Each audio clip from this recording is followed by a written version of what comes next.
Hello everyone, here we have another question from the same chapter system of circles. तो यहाँ पे देखिए आप, सिंपल क्वेश्चन है बहुत. आपको सर्कल्स में भी जो आप LAQ करते हैं ना, उसमें ये यूज होता प्रोसीजर. आप क्या करना है, सिर्फ दोनों सर्कल्स गिवन जो है लिख लीजिए. Given circles S is equals to x square plus y square minus 8x minus 2y plus 8 is equals to 0.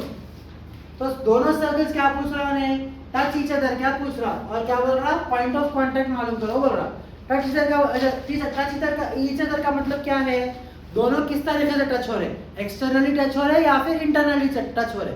That is C1 plus C2 is equals to R1 plus R2 है, या फिर C1 plus C2 is equals to mod of R1 minus R2 है. दोनों में से कोई भी एक रह सकता.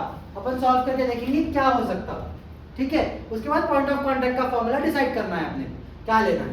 तो S is equals to ये ले लिया, तो G क्या हो जाता है यहाँ पे, G will become -4 and F will become -1. C कितना है 8. तो सेंटर क्या है आपका -G, -F है. तो ये क्या हो गया, माइनस ऑफ माइनस तो +4, +1 आ जाता. राइट. वैसे ही इसका रेडियस क्या आता है आपको, √of G square that is 4 square plus of -1 square -8. ठीक है ना. क्या फॉर्मूला है, √of G square plus F square minus C.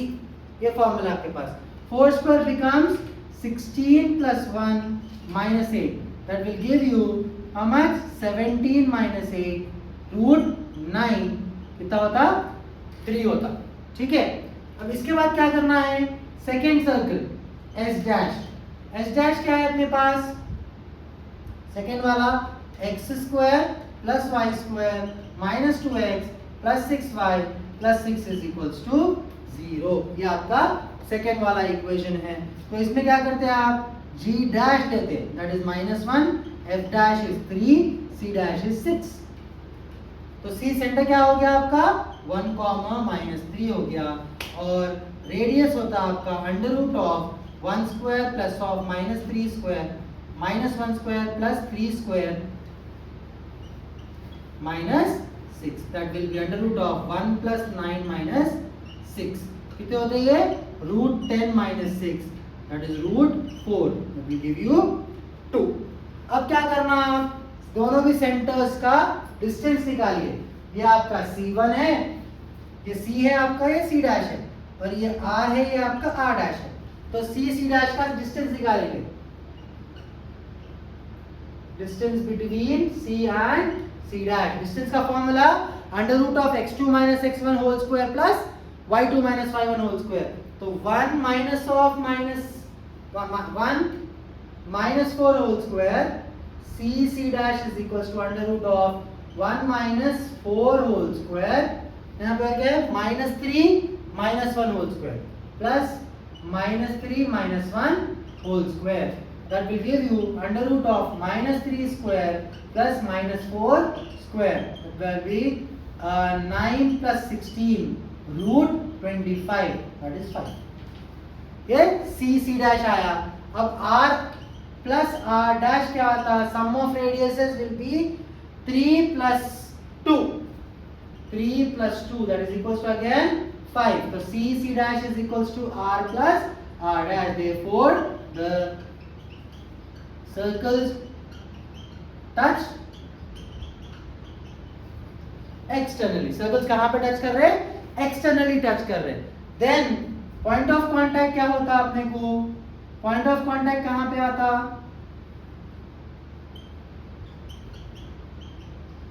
Internally आता. कहाँ से, C1, C2 and ratio R1, sorry upon C1 नहीं लिया ना, C डैश लिए, R एंड R डैश.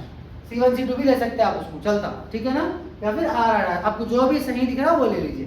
तो अपन क्या लेंगे, C की पॉइंट क्या है अपने पास, साथ में लिख लो सब चीजें, 4, 1, और C डैश की पॉइंट है 1, -3.